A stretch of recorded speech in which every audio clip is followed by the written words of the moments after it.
नमस्कार, मैं सुमित शुक्ला और मैं अनामिका पांडे। आप सभी का स्वागत करते हैं द कवर्स के एक नए वीडियो में। और आज इस वीडियो में हमारे साथ मौजूद हैं अर्चना गौतम जी, जो कि एक उत्तर प्रदेश के जाने माने चेहरों में से एक हैं। अभी लड़की हूँ लड़ सकती हूँ का एक जो नारा था उसका फेस है ये, और इलेक्शंस में काफ़ी ज़्यादा इनका नाम आगे आया है। तो नमस्कार मैम। नमस्ते। नमस्ते, कैसे हैं आप? बस बहुत बढ़िया जी। तो पहला सवाल मेरा यही होगा कि उत्तर प्रदेश के हस्तिनापुर से बाहर निकलकर मलेशिया तक का सफर बताइए। देखिए, मैं पहले जो लड़की थी वो ना टॉम बॉय हुआ करती थी, तो मेरे छोटे छोटे बाल होते थे और मतलब लाइक लड़कों के साथ झुंड में चलना, लड़कियों के साथ झुंड में चलना, और एक अपना एक अलग अंदाज था। तो जैसे कि मतलब होता है ना कि कॉलेज में एक है टॉम बॉय गुंडा टाइप लड़की, तो पहले मतलब वैसा हुआ करती थी। बट उसके बाद मैंने चीज़ें चेंज की, जॉब करने लगी। मैं गुड़गांव में मैं जॉब करती थी, फरीदाबाद में जॉब की है मैंने, रियल एस्टेट में जॉब की है। मैं मीडिया की स्टूडेंट थी, तो मैं जैसे इंटरव्यू के लिए गई तो सारे मीडिया चैनल से मुझे रिजेक्शन मिली। क्यों? क्योंकि मेरी आवाज़ उस काबिल नहीं थी कि मैं एंकरिंग कर पाऊँ या मैं रिपोर्टिंग कर पाऊँ। तो फिर मैंने सोचा कि चलो एक काम करते हैं, तो ये लाइन चेंज करते हैं। तो मैं जॉब के लिए चली गई, क्योंकि मेरी जो घर की आर्थिक स्थिति थी वो इतनी सही नहीं थी कि मैं आगे कुछ सोच पाती अपने बारे में। क्योंकि हम लोगों के यहाँ पे क्या होता है कि जब एक छोटी कास्ट की जो लड़की होती है उसको बढ़ने नहीं दिया जाता है आगे, उसको रोका जाता है कि तुम नहीं कर सकती क्योंकि तुम दलित हो, तुम जाटव हो, तुम बढ़ नहीं सकती। तो ये मेंटालिटी लोगों की ना माइंड में डाली जाती है, परिवार में डाली जाती है। बट फिर भी मैंने सोचा, मैंने इतना बड़ा सोचा नहीं था कभी, तो मैंने सोचा कि चलो कोई बात नहीं, 6,000 की जॉब मैं कर लेती हूँ। तो मैं टेली कॉलिंग की जॉब करती थी, उसमें मुझे 6,000 रुपये मंथली मिलता था। और समझ में नहीं आता था, मतलब बस में वो 10 रुपये का टिकट से मैं वहाँ जाती थी और छोटे से घर में रहती थी। 3,000 रुपये का रूम था, तो मतलब 3,000 रुपये में मैं पूरा मंथ चलाती थी। तो बहुत बहुत ज़्यादा टफ होता था, क्योंकि मम्मी भी मुझे देती थी थोड़ा थोड़ा।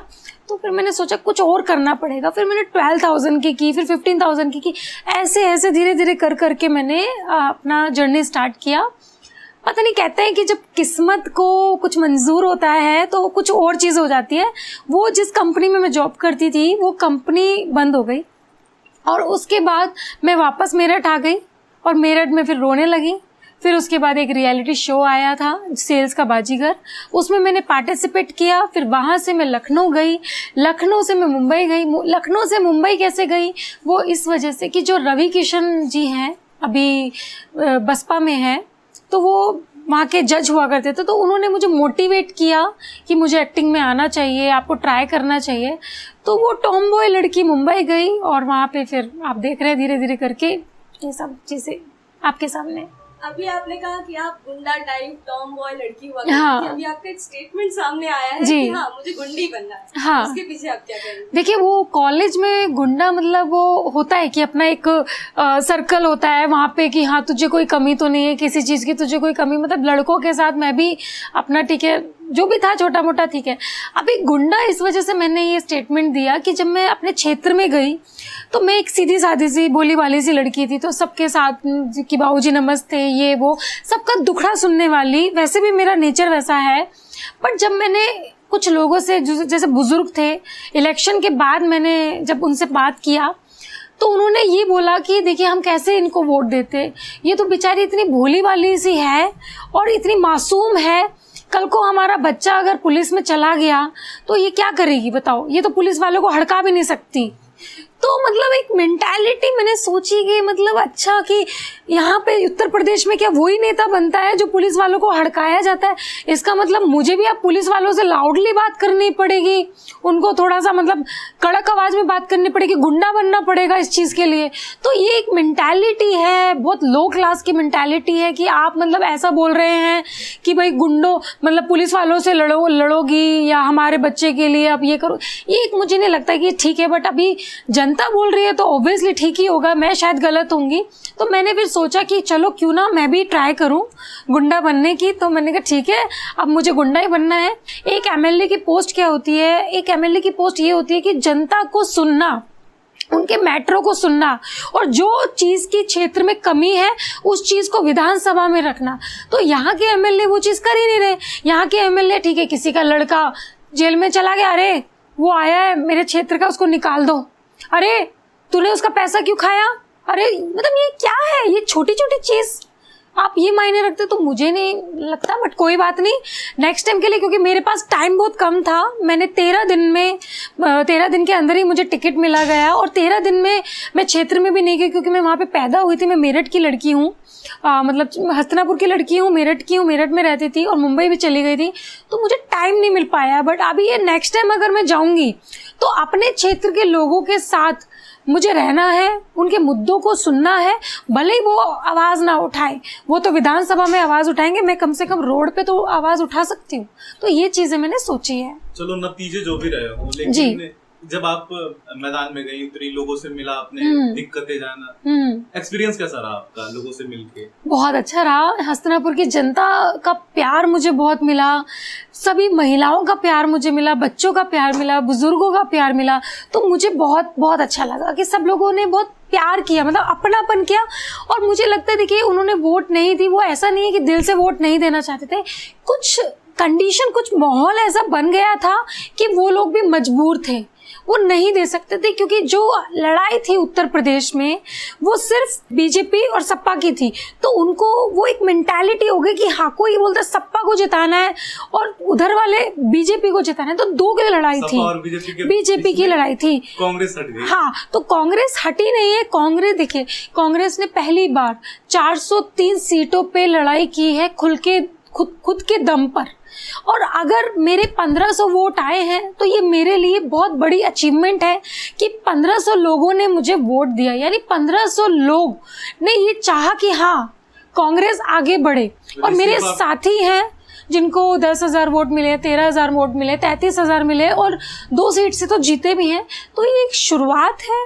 ये देखिए, अगर कोई गिरता है और गिर के उठता है तो उसको उठना बोलते हैं, और अगर कोई गिर गया और उठे ना कि यार नहीं, मैं तो मर ही गया हूँ, तो मुझे नहीं लगता कि ठीक है। बट हम लोगों ने कोशिश की, कोई बात नहीं, 2024 में नहीं, क्या पता 2027 कांग्रेस विस बीजेपी हो, क्योंकि अब तो सपा का नामो निशान ही मिट चुका है, आप सब देख रहे हो। तो मुझे नहीं लगता कि अभी आने वाले टाइम में सिर्फ 2 ही पार्टी होंगी, कांग्रेस और बीजेपी।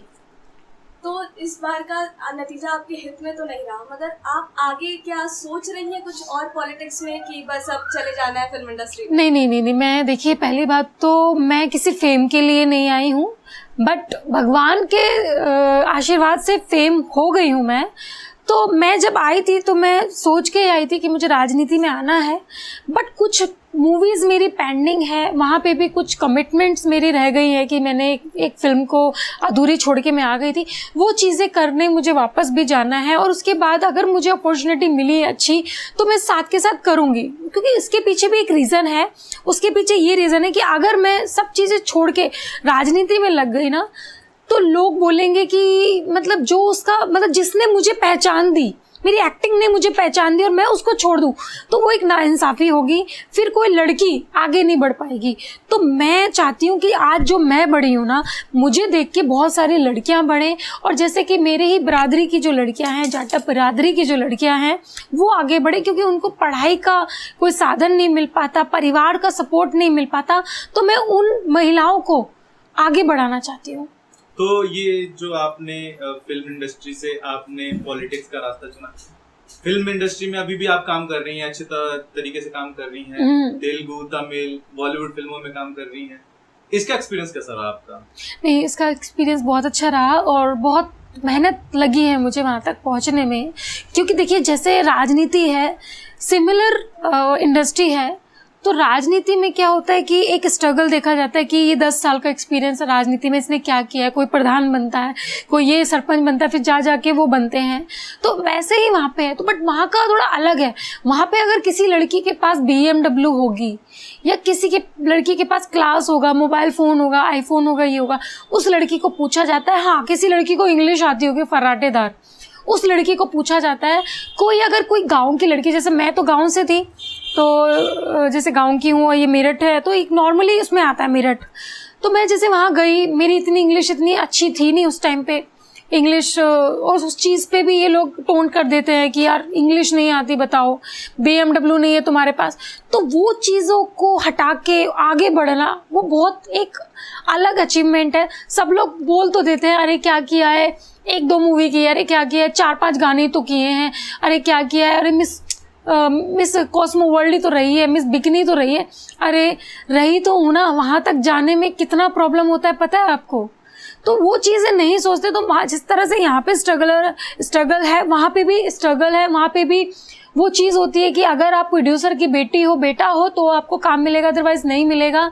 अदरवाइज़ अगर आप किसी कमिश्नर की बेटी हो या आपके पास आप BMW से उतर रही हो, ऑडी से उतर रही हो, आपका घर है, आप पार्टी वाली हो या आप इंग्लिश बोलती हो, तो आपको काम मिलेगा, अदरवाइज कुछ काम नहीं मिलेगा।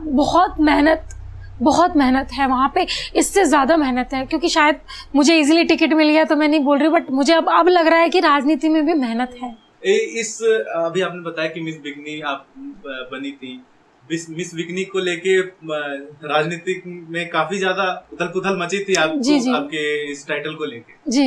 ये आपको कैसा लगा था जब इन सब चीजों को पॉलिटिक्स से जोड़ा जा रहा था? तो नहीं, मुझे जैसे मेरा टिकट हुआ, मैं जस्ट नॉर्मली थी, खुश हो रही थी, और मुझे नहीं पता, मेरे कुछ फ्रेंड्स मेरा वीडियो मुझे भेजने लगे। मैंने कहा इनको क्या हुआ आज, मतलब लाइक मेरा ही वीडियो ही मुझे क्यों भेज रहा है। बट मुझे नहीं पता था उस टाइम पे मैं सोशल मीडिया पे वायरल हो रही हूँ और मेरे न्यूज़ आ रहे हैं, मुझे खुद भी नहीं पता था। मुझे फ़ोन आ रहे हैं कि अर्चना तेरा वीडियो आ रहा है, तेरा फ़ोन आ रहा है। मैंने कहा बिकनी को लेके ये लोग इतना आर्ग्यूमेंट कर रहे हैं, इतना ट्रोल कर रहे हैं, मतलब क्या हुआ। मतलब मैंने फिर बाद जो नेता हैं हमारी, जैसे स्मृति ईरानी हैं, हेमा मालिनी जी हैं, जय बच्चन जी हैं, इन लोगों का देखा कि स्मृति ईरानी इन बिकनी गूगल पे, तो उनका भी बिकनी में फोटो आया। तो मैंने कहा जब उनको कोई पद दिया गया था या वो MP बनी थी, तब ये चीज़ें नहीं निकली। उनकी फ़ोटो किसी के साथ कंपैरिजन करके नहीं लगाया गया, मेरे साथ क्यों लगाया गया। तो फिर जब मुझे बाद में समझ में आया कि वो इसलिए नहीं, क्योंकि वो स्मृति ईरानी, क्योंकि वो एक ऊंची जात की है, मैं एक नीची जात की हूँ, इस वजह से ये लोग चाहते नहीं है कि मैं आगे बढ़ूँ। तो यही चीज़ें होती हैं, एक मेंटालिटी हो जाती है लोगों की। तो बहुत सारी चीज़ें मैंने सोची कि क्या है क्या नहीं है। इनफैक्ट मैं एक इंटरव्यू में मैं रोई भी थी कि आप लोग किसी लड़की को जज उसके कपड़ों से करेंगे, आप उसके चरित्र पे कर रहे हैं। एक ने तो यहाँ तक कि ये भी बोल दिया था कि कल को कोई डांस बार वाली उठ के आ जाएगी तो उसको टिकट दे देंगे क्या हम। तो ये एक मेंटालिटी, मतलब इतनी गंदी सोच है उसकी, लोगों की। मुझे तो बिल्कुल भी नहीं अच्छा लगा, बट मैं इस चीज़ से लड़ी क्योंकि दीदी का एक नारा था, लड़की हूँ लड़ सकती हूँ। तो वो ही नारे पे मैं खड़ी उतरी, दीदी की उम्मीदों पे मैं खड़ी उतरी और आगे मैंने काम किया। लड़की हूँ लड़ सकती हूँ, आपने ये पीछे लगा भी रखा है। जी जी। इसके पीछे का कारण यही था कि मतलब लड़की हो के आपको इतनी सारी चीजें झेलनी पड़ रही थी? नहीं, मैंने ये प्रियंका दीदी हैं और मैं इनसे बहुत प्यार करती हूँ, दिल से मैं इनसे जुड़ी हुई हूँ। जब ये आगे बढ़ी और मैंने इनको देखा है, मैंने दिल से इनको देखा है मेहनत करते हुए, मुझे ऐसा लगता है कि देश का प्रधानमंत्री इनको होना चाहिए। क्योंकि ये ज़मीनी स्तर पे लोग बोल देते हैं राजा महाराजाओं की फैमिली से। एक बात बताइए, क्या राजा महाराजा की जो फैमिली से हैं, क्या उनके दिल में दिल नहीं होता? होता है ना। तो मैंने इनकी जब मेहनत देखी और जब इन्होंने नारा दिया लड़की लड़ सकती हूँ, तो तब मैंने डिसाइड किया कि ये मौका बहुत अच्छा है दीदी के साथ जुड़ने का, लड़की के साथ जुड़ने का और महिलाओं के साथ जुड़ने का। तो मैं अपना इंडस्ट्री को थोड़े कुछ टाइम के लिए बाय बाय करके मैं इधर आ गई। आप कांग्रेस पार्टी का one of the most young face नजर आती हैं, 26 साल महज जी उम्र जी। है। क्या आपको इसके पीछे भी कुछ झेलना पड़ता है कि अभी बहुत कम उम्र की है, क्या राजनीति जानती है? हाँ देखो, कुछ लोग तो हैं मुझे बोलते हैं बच्चा बच्चा करते हैं। तो देखिए, पहली बात तो मैं उन लोगों को ये बोलना चाहती हूँ कि देखिए, कोई भी बच्चा माँ के पेट से सीख के नहीं आता। पहले वो 9 महीने अंदर रहता है, फिर बाहर आता है, फिर वो रोता है, उसको पता चलता है कि भूख क्या होती है। तो उसको पता है कि भैया हाँ हम दूध पिलाएंगे, उसका भूख शांत हो जाएगी। फिर उसके बाद खाना खाता है, सेरेलैक्स खाता है, बहुत सारी चीज़ें। फिर पापा बोलना सीखता है, मम्मी बोलना सीखता है, और बहुत सारे अपनी फैमिली में जितने भी लोग हैं उनको जानता है कि ये चाचा हैं, चाची हैं, ये हैं। तो वैसे ही मैं हूँ, मैं राजनीति के लिए बिल्कुल नहीं हूँ। इसका मतलब ये नहीं है कि मैं आगे सीख नहीं पाऊंगी। मुझे देखिए, मुझे हुआ है 2 महीने, 2 महीने में मैं ये सीख गई हूँ कि कौन लोग अच्छा है, कौन लोग नहीं है, कौन लोग मेरी पार्टी को नीचे गिरा रहे हैं, कौन लोग सच्चे कांग्रेसी हैं, कौन लोगों के मन में जज्बा है करने का, किन लोगों के मन में जज्बा नहीं है। तो ये चीज़ें मैं सीख गई हूँ, और अगर मैं और धीरे धीरे धीरे धीरे आगे बढ़ूंगी, संसार को देखूंगी, तो मैं और चीज़ें सीखूंगी। देखिए, ऐसा तो है नहीं। अभी मैं चाहती हूँ कि राजनीति में मैं एक ऐसा फेस बनूं कि जनता बोले कि हाँ, अर्चना गौतम आ रही हैं और उनके भाषण होने वाले हैं। तो मेरा एक ये लक्ष्य है कि जैसे लोग वेट करते हैं, प्रियंका गांधी जी आ रही हैं, हम उनके भाषण सुनना चाहते हैं, सचिन पायलट जी आ रहे हैं, हम उनके भाषण सुनना चाहते हैं, मोदी जी आ रहे हैं, हम उनके भाषण सुनना चाहते हैं, योगी जी आ रहे हैं, उनके भाषण सुनना चाहते हैं। तो मैं एक ऐसा फेस बनना चाहती हूँ राजनीति में, बहुत ज़्यादा। मैं चाहती हूँ कि हाँ, लोग मेरा वेट करें, और मेरा वेट मैं चाहती हूँ जितने भी मेरे दलित भाई दलित बहन है ना, वो बोले कि भाई हाँ, हमारा नेता अर्चना गौतम है। तो मैं एक दलितों में एक ऐसा फेस बनना चाहती हूँ कि मेरी बहनें मुझसे इंस्पायर होके आगे जाएं। तो सिर्फ दलितों में क्यों, बड़े लोगों में क्यों नहीं? मतलब क्यों? क्योंकि बांटने का काम क्यों नहीं, मैं बताती हूँ वो क्यों। क्योंकि देखिए, हम जो मेरे बहन भाई हैं, वो लोग ना एक तरह से निराश है। मतलब अभी अगर मैं बहन जी की बात करूं, मायावती जी की बात करूं, देखिए उन्होंने पार्टी को आगे बढ़ाया, लोगों के लिए भी बहुत कुछ किया, बट अब वो शांत बैठ गई हैं। तो अब बताइए, काशीराम जी जिन्होंने उनको बढ़ाया, वो ऊपर है, ऊपर से भी देख रहे होंगे नीचे कि देखिए हमने तो बढ़ा के बहुत बड़ी गलती कर दी, ये तो हमारी पार्टी को नीचे लेके गई है। तो अभी क्या है कि अभी मतलब वो बुढ़िया हो रही हैं, तो कोई नया चेहरा आना चाहिए। हर नेता अपने अपने समाज का एक नेता होता है, ब्राह्मण नेता अपने समाज का नेता होता है, चाहे वो एक प्रधानमंत्री और एक मुख्यमंत्री, इनको छोड़ के सब जो भी नेता है वो अपने अपने धर्म के नेता होते हैं। देखिए, मैंने ये चीज़ें जानी है यहाँ आकर मुझे पता चला कि चीज़ें धर्म में ही बट गई हैं। अब मैं धर्म की बात करूँ, बीजेपी ने राम को लाए, बोलते ये मैं नहीं बोल रही हूँ, जनता बोलती है, जो राम को लाया है हम उनको लाएंगे। अब बताओ, राम तो बुक हो गए, अब राम और किसी पे तो आएंगे नहीं। अब ऐसा कौन सा भगवान बचा है तो जो कांग्रेस ले? भाई अब फिर उसको भी लेना चाहिए भगवान, अपना सप्पा को भी कोई भगवान चूज करना चाहिए। वो पार्वती जी खाली ही बैठी हैं, वो पार्वती जी को ले सकते हैं, हनुमान जी को ले सकते हैं। भाई देखो, मैंने क्या सोचा कि भाई देखो, अब जब भगवान की राजनीति आ रही है, धर्म की राजनीति आ रही है, तो हमको भी उस हिसाब से ढलना पड़ेगा ना। क्योंकि देखिए, हमने धर्म निरपेक्ष राजनीति करके देखा, क्या मिला? कुछ नहीं। तो जब जनता चाहती है, जो जनता चाहती है, हमको वैसा ही करना चाहिए। तो मैंने फिर डिसाइड किया कि भाई मुझे तो अब मानना है बम बम भोले को, और हर बात पे इंटरव्यू में स्टार्ट होने से पहले हर हर महादेव। भाई वो राम को लाए, हम महादेव को लाएंगे। तो अब की जो राजनीति है, जो उत्तर प्रदेश की राजनीति है, वो धर्म में बढ़ चुकी है और भगवान में बढ़ चुकी है। तो अब बताइए, इसमें मेरी क्या गलती है? अगर मैं ये बोलती हूँ कि हाँ, मैं एक ऐसा नेता बनना चाहती हूँ, अपने दलित समाज का नेता बनना चाहती हूँ, बड़ा नेता बनना चाहती हूँ, इसमें मैं क्या गलत बोल रही हूँ? ये सब जनता ही तो चाहती है, तो वही चीज तो मैं भी चाहती हूँ। आजकल दल बदल बहुत ज्यादा हो रहा है, जिसकी लाठी उसी की भैंस। हाँ। हम आपसे कभी उम्मीद रखें कि आप भी दल बदल करेंगी? नहीं, देखिए वो तो हो ही नहीं सकता। अब तो मैं आई हूँ तो कब्र में जाऊंगी, तिरंगे में लिपट के जाऊंगी। और उससे पहले पीछे के भी मैं बता देती हूँ कि देखिए, मुझे जो ऑफर आए हैं इन बिटवीन, इनफैक्ट इलेक्शन से पहले भी और इलेक्शन के बाद भी, जैसे मेरा ये नाम आया बीजेपी से और बसपा से, 2 जगह से मुझे ऑफर आए हैं। मैंने उनको सीधा से मना कर दिया कि मैं कांग्रेस के लिए नहीं हूँ, मैं कांग्रेस में प्रियंका दीदी के लिए हूँ। जब तक प्रियंका दीदी हैं तब तक मैं हूँ। मेरे को ना कोई तोड़ सकता, ना कोई हिला सकता, चाहे कुछ भी हो जाए। मैं मतलब समर्पित हूँ दीदी के लिए। चलो थोड़ा सा मतलब ये हंसी मजाक की तरफ बढ़ते हैं। जी जी। ये बताओ कि आपको इतने ऑफर्स आए, हर पॉलिटिकल पार्टी से ऑफर्स आए, पैसा ज्यादा कौन दे रहा था? नहीं, पहली बात तो वहां तक तो बात पहुंची नहीं। सच बता रही हूँ, मैं अपने दिल की बता रही हूँ। अगर कोई मुझे 10 करोड़ भी रखेगा ना टेबल पे और बोलेगा कि भैया बीजेपी में आओ, बिल्कुल भी नहीं। क्योंकि पहली बात, मुझे पैसा कमाने की वो नहीं है, लालच नहीं है। मैं मतलब लाइक दिल की अच्छी लड़की हूँ और मैं ना नाम कमाना चाहती हूँ। जो लोग मुझ पे हंसते हैं ना, उन लोगों को चुप कराना चाहती हूँ कि तुम 2021 में मेरे पे हंसे थे, आज ये है और आज मैंने ये करके दिखा दिया। तो मैं सिर्फ नाम पे बिलीव करती हूँ, पैसे पे नहीं। फिल्में कौन कौन सी आ रही हैं? देखिए मेरी फिल्में आ रही हैं, अभी IPL आ रही है, तेलुगु फिल्म आ रही है, और गुंडास आ रही है, तमिल है, 47A है, तमिल है, और अपना ये क्या नाम है उसका, एक और नाम भूल गई मैं। फिल्में इतनी साइन कर नाम ही भूल सीरियसली मैं नाम भूल गई हूँ। तमिल में नाम था उसका, तमिल मलयालम मूवी आ रही है, मैं नाम भूल गई हूँ क्योंकि इस टाइम राजनीति है तो मैं अपनी सारी फिल्में भूल चुकी हूँ। और उसके अलावा एक तेलुगु और आ रही है। इतनी सारी मूवी आ रही है, नाम भूल गए? नहीं, मैं एक फिल्म का नाम भूली हूँ क्योंकि उसका नाम बड़ा अलग है, तो उसका पोस्टर है मेरे पास, संगी नाम। उसमें मेरा नाम मुझे पता है, संगी नाम है, बट फिल्म का नाम मैं भूल गई हूँ। आप अपने साउथ की फैन को कुछ तेलुगु या तमिल में बोलिए।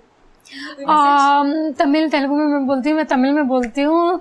इपड़ी कंगा गाइस नल्लारका साप्टिंगला या ना साप्टिंगला। Okay, so see you soon Chennai.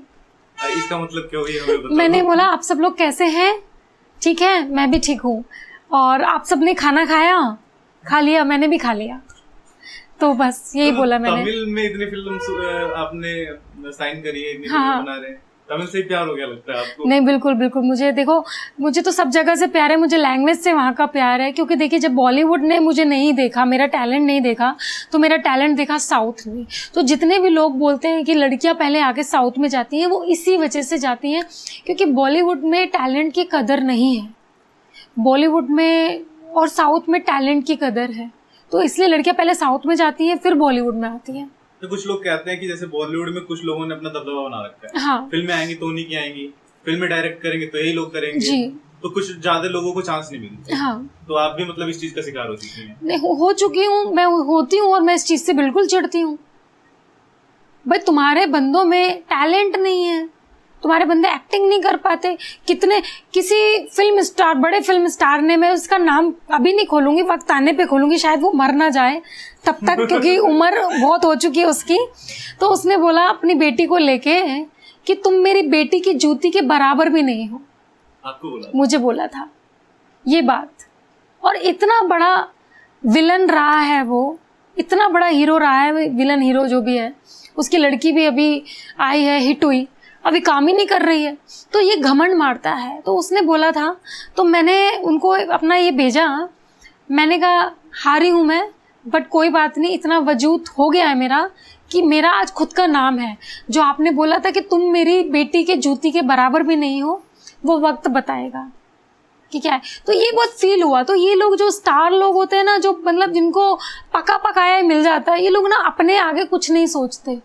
In fact उनके साथ मैंने काम भी किया है, उस लड़की के साथ मैंने काम भी किया है। तो ये गलत है कि भाई आप झुका रहे हो लोगों को और बढ़ने नहीं दे रहे हो, अपने आगे कुछ समझ नहीं रहे हो। इसका भी मैं विरोध करूंगी, बट अभी नहीं, वक्त आने पे मैं इसका भी विरोध करूंगी। बॉलीवुड और साउथ की मूवी में सबसे ज्यादा डिफरेंस किस चीज का है? देखिए जो साउथ के लोग हैं ना, वो बहुत इनोसेंट है, बहुत भोले हैं, और वो सिर्फ काम पे निर्भर रखते हैं। और जो बॉलीवुड के लोग हैं ना, वो लड़की दारू पी रही है, नहीं पी रही है, अच्छा रात को आ जाएगी, फ्रैंक है ना, BMW है ना, कौन सा फोन चलाती है, पापा क्या करते हैं, 1-2 करोड़ लगा देगी। तो ये है दोनों में कंपैरिजन। एक्चुअली जो जनता है ना, उसके मन में एक ही इमेज आती है, जब वो सुनता है कोई हीरोइन है, वो नेता बन गई है, हाँ, कि लग्जरी लाइफ होगी, BMW आपने बोला, हाँ, अल्कोहल पीती होगी। तो आपकी जनता ने आपको इस चीज से अवगत कराया कि वो क्या सोच रही है आपके बारे में? नहीं, उन्होंने देखो, उन्होंने, हर कोई सोचता है, मैं खुद का बताती हूँ। देखिए मैं पहुंची हूँ वहाँ पे, मैं इसलिए पहुंची हूँ क्योंकि मेरे पास कुछ ऑप्शन नहीं था आगे बढ़ने का। मैं बढ़ना चाहती थी, इनफैक्ट मैं IAS की तैयारी भी कर रही थी, तो मेरी एज कम पड़ गई थी। उसके बीच में ये उथल पुथल मेरी लाइफ में हो गई। तो देखिए पहली बात तो मेरी लाइफ मेरा बिल्कुल सिंपल है। मेरी फैमिली के ही मेरा इतने ज़्यादा मतलब लाइक जिम्मेदारियां हैं जो मुझे निभानी है, तो मैं उन सब चीज़ों के बारे में नहीं सोचती। मैं अल्कोहल नहीं पीती, मैं कोई किसी भी तरह का ड्रग्स कुछ भी नहीं पड़ती। इनफैक्ट मेरा खुद का बॉयफ्रेंड नहीं है, कोई भी बॉयफ्रेंड नहीं है। खुद का बॉयफ्रेंड नहीं? हाँ, मतलब होता है ना लड़कियों के दूसरे के बॉयफ्रेंड होते हैं, तो मेरा खुद का बॉयफ्रेंड भी नहीं है। तो मैं बिल्कुल सिंगल हूँ और आगे भी बाद में सोचूंगी शादी का भी, मैंने कोई शादी का भी नहीं सोचा है। तो वहाँ बैठे सारे सिंगल लड़कों के लिए लाइनें खुली? हाँ, नहीं देखिए, अभी मुझे क्या करना है, अभी जो मेरे पे एक दाग लगा है उस दाग को मुझे धोना है। वो दाग ये है कि ये बिकनी लड़की, बिकनी गर्ल या ये एक्टर नेता नहीं बन सकती, ये हम लोगों के लिए कुछ नहीं कर सकती। तो ये जो एक कलंक लगा हुआ है जिसकी वजह से मैं रात भर नहीं सो पाती हूँ, तो ये मुझे धोना है। ये मुझे धोना इसलिए है, जनता के लिए कुछ करके, लोगों को दिखा के कि हाँ भाई मैं औरों की तरह नहीं हूँ, मैं हेमा मालिनी जी की तरह नहीं हूँ कि भैया एमपी बन गई और फिर क्षेत्र में आई ही नहीं। तो ये है। तो अगर अभी हेमा मालिनी जी अगर एमपी लड़ती है तो मुझे नहीं लगता वो जीत पाएंगी, क्योंकि देखिए जनता क्या चाहती है। ठीक है, आप एक्टर हो भाई, अपने लिए हो, मेरे साथ भी यही हुआ, एक्टर हो अपने लिए हो। आप 13 दिन पहले आ रहे हो, क्यों दें हम आपको वोट? क्या किया है आपने हमारे लिए? मैं बिल्कुल सीधी बात बोलती हूँ। तो उन्होंने मुझसे यही पूछा, क्यों दें हम आपको वोट, आपने क्या किया हमारे लिए?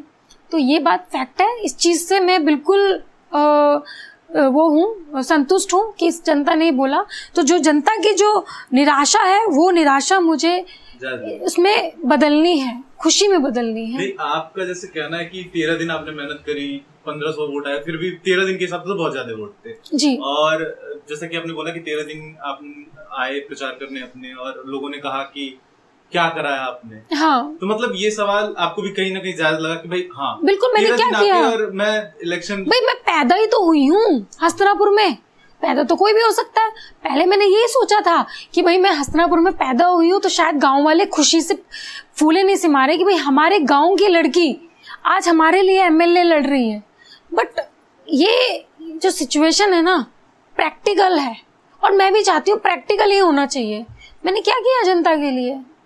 मैं उनके कब गई हूँ दुख में, मैं कब गई हूँ उनके सुख में? किसकी शादी में मैं नहीं गई, मैंने किसी को पूछा नहीं। तो भाई जायज है उनका, वो वोट क्यों दे मुझे? भाई मैं उनकी शादी में जाऊंगी, उनके सुख में जाऊंगी, दुख में जाऊंगी, उनके साथ खड़ी रहूंगी। उन पे दुख आएगा तो पहले मेरे पे आएगा, तब तो जनता मेरे साथ रहेगी ना। वरना 13 दिन में आए चले गए, उनको क्या पता। देखो प्रैक्टिकल बात है। पहले किसी पॉलिटिशियन को देखा मैंने जो मानता है कि भाई हाँ मैंने कुछ करा नहीं, तो वोट किस बात की वोट? बट 1500 वोट आई है, ये मेरे बिहेवियर की वजह से आई है। ये मैं अपने आप को जीता हुआ साबित करना चाहती हूँ, मैं जीती हुई हूँ। कोई बात नहीं, 5 साल की तो बात है। और अगर दीदी ने चाहा कि मुझे 2024 में भी अगर दीदी लोकसभा लड़ाएंगे तो मैं उतनी मेहनत करूंगी, क्योंकि अब मेरे पास 2 साल का वक्त है। 2 साल में मैं अपने आप को प्रूव करके दिखाऊंगी। लोकसभा लड़ने की प्लानिंग है? देखिए, मेरे जो हाई कमांड कह दे, मैं दीदी के आदेश पे चलती हूँ। दीदी ने मुझे बोला कि हाँ अर्चना तैयारी करो। अर्चना दिल से तैयारी करना स्टार्ट कर देगी। जो अभी मैं नहीं कर पाई 13 दिन में, वो 2 साल के अंदर मैं करूंगी अपने क्षेत्र में रह के। अच्छा, ये जैसे कि पॉलिटिक्स में ना, पॉलिटिक्स में आना ना, एक ऐसा लगता है कि राजनीति में कोई आया है तो काफी एक्सपीरियंस होगा, काफी ज्यादा, मतलब आप जैसे नौजवान जो मतलब काफी कम एज में पॉलिटिक्स में आ गए, तो ऐसा नहीं है कि जैसे आपने बताया कि मेरा खुद का कोई बॉयफ्रेंड नहीं है, तो लोग अब कतराएंगे शायद से कि इन्होंने तो स्टेटमेंट भी दी थी कि मैं गुंडा बनना चाहती हूँ, गुंडी बनना चाहती हूँ। हाँ, नहीं तो ये तो सही है ना। आप बताइए कौन सी नेता गुंडी नहीं है? पहला ममता जी, अपने एरिया के तो गुंडी हैं वो। आप मानते क्या है गुंडा एक तरह से ये होता है कि हाँ जब वो जाए ना तो लोग देखे कि भाई कोई आ रहा है, और मतलब एक वो हो, खौफ हो कि भाई हाँ अभी भाई ममता जी ने ये बोल दिया तो भाई ये काम होके रहेगा।